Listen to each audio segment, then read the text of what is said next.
Welcome back to Strongman Personal Finance. My name is Christopher Bell. I'm a certified public accountant. I'm a long-term Boglehead investor. I am author of the book, Stop Being a Broke Loser. It's on Amazon for $3 for the ebook. And I'm an amazing t-shirt and coffee mug designer. Links in the description. Today we're going to talk about something near and dear to my heart. Tax advantage accounts. Wait, Strongman, what about the next hot stock? Should I buy the dip of Tesla? No. Should I buy AMC? No. Should I buy VT in a tax advantage account? Yes. So today we're going to share some exciting news. The Secretary of the Treasury has announced that 401k, you know what that is? Tax advantage account? You little day traders, you know what that is? The Secretary of the Treasury has announced that contribution limits for employees have actually increased for 2022. So next year, we could put an additional $1,000 away into our tax advantage accounts. Woo!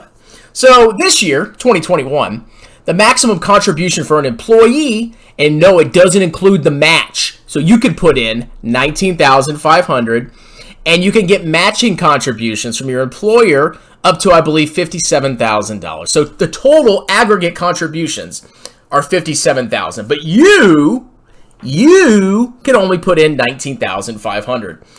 Next year, 2022, it's going to be $20,500 that you can put into your 401k. It's all based on inflation adjustments, yada, yada, yada.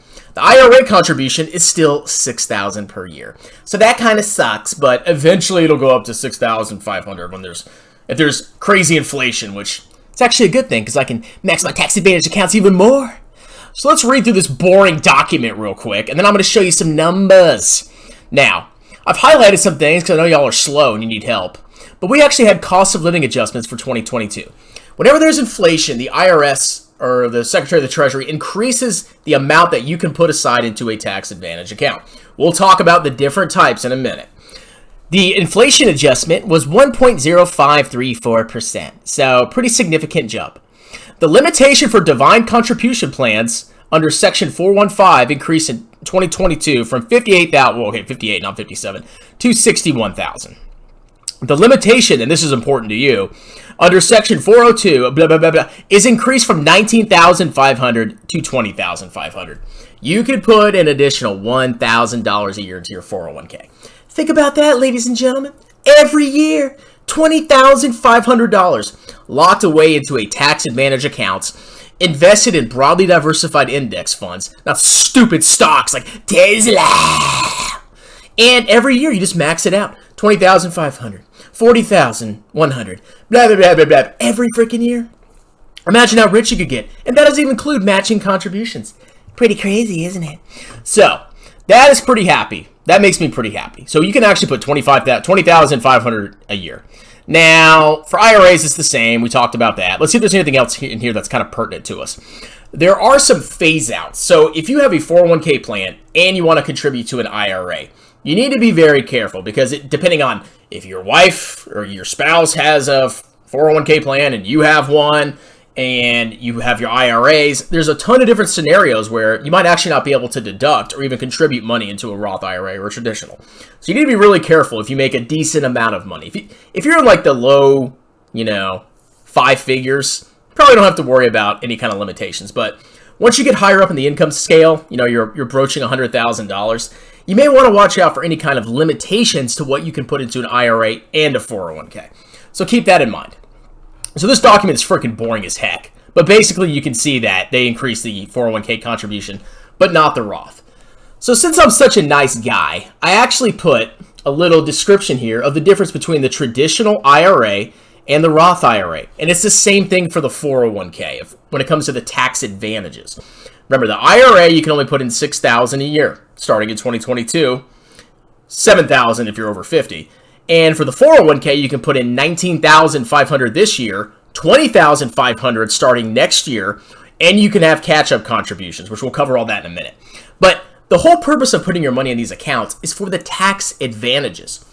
For the traditional account, whether it's an IRA or a 401k, remember your IRA is an individual account, you can open it anywhere. 401k is provided by your work, and you can even create your own, but that's a long story. With the traditional IRA, if you put $6,000 into it, it's almost as if you didn't even earn $6,000 a year. You are not taxed on that contribution. It is a deductible for AGI deduction, which means you don't pay tax on it. So you deduct it, you don't pay tax. It goes inside your tax advantage account, your IRA, and it grows tax deferred.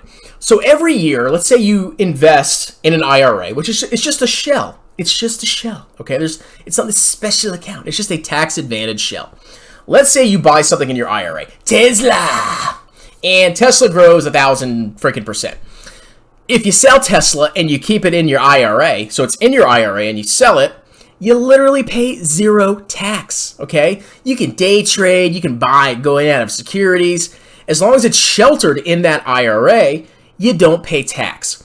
The only time you pay tax is when you hit retirement, 59 and a half, you can start taking the money out of the IRA without any penalties or any of that crap. Once that money comes out, it's basically like you earned it from work. It's taxed as ordinary income. So it's almost like, just think of it as paycheck income, and it's taxed at the same rate. So traditional, deduction up front, grows tax deferred. You can trade in and out while it's in the IRA, nothing happens. But when you pull it out, it becomes ordinary income. Compare that to a Roth IRA. With the Roth, you don't get any tax benefit up front. So you pay taxes on your paycheck, then you can contribute to a Roth. You can't deduct it on your tax return. Once the money's in that Roth, you never pay taxes on it again, assuming you meet all the qualifications and you don't incur any penalties. You put the money in the Roth, it grows tax-free. You can trade in and out of securities. I don't recommend you do that. And once you hit 59 and a half, you can start pulling the money out of the Roth. And guess what? It's not taxed at all. So you compare a traditional, let's say you're in retirement and you pull out $1 million from a traditional IRA in one freaking year. When you do that, boom, you just made $1 million of income and you're in the highest tax bracket. Roth IRA, you pull out $1 million. I don't know why you would do that, but you can pull out $1 million, boom, it's just like you didn't make anything. It's amazing, okay? And there's all sorts of other things, but specifically I want to focus on the limits and how much you have to contribute based on what your paycheck is to max them out. So, hopefully that makes sense with the tax benefits of each one. If it doesn't, then go jump off a bridge. Now, the 401k for 2022, if you are under 50 years old, your yearly maximum is now $20,500.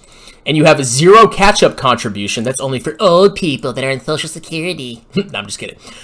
To max your 401k, if you receive a paycheck once a month, which I guess some people do, you got to contribute $1,708.33 every single month. So 12 paychecks, $1,700 goes in there. If you get paid twice a month, like if you're in the Army, who will clap your hands, then you have to put in $854.17 per paycheck.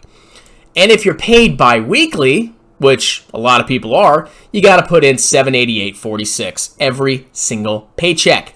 Now, if you're over 50, you get this extra benefit called a catch-up contribution, where you can put in an additional $6,500 a year. Pretty nice, but it's for people that just didn't save their whole life and then, Oh my god, I have to retire? What? Oh! so they give you that, sorry, they give you that extra contribution amount. So to max it out, with the catch-up contribution, $2,250 if you have a monthly paycheck, $1,125 semi-monthly, or $1,038.46 bi-weekly. So that's a pretty significant amount to put away. Most people can't do that, but if you can, you're going to be knocking it out of the park. Even if you can only do it for a year or two, you can always change your contributions. IRAs, exactly the same as last year. There's no change. So it's still $6,000 if you're under 50. That's $500 a month, $250 twice a month, or $230.77 if you're paid bi-weekly. And if you're over 50, you get a catch-up contribution of $1,000. So you can contribute a total of $7,000 if you're over 50 or over. To max it, monthly, $583.33, semi-monthly, $291.67, and bi-weekly, $269.23.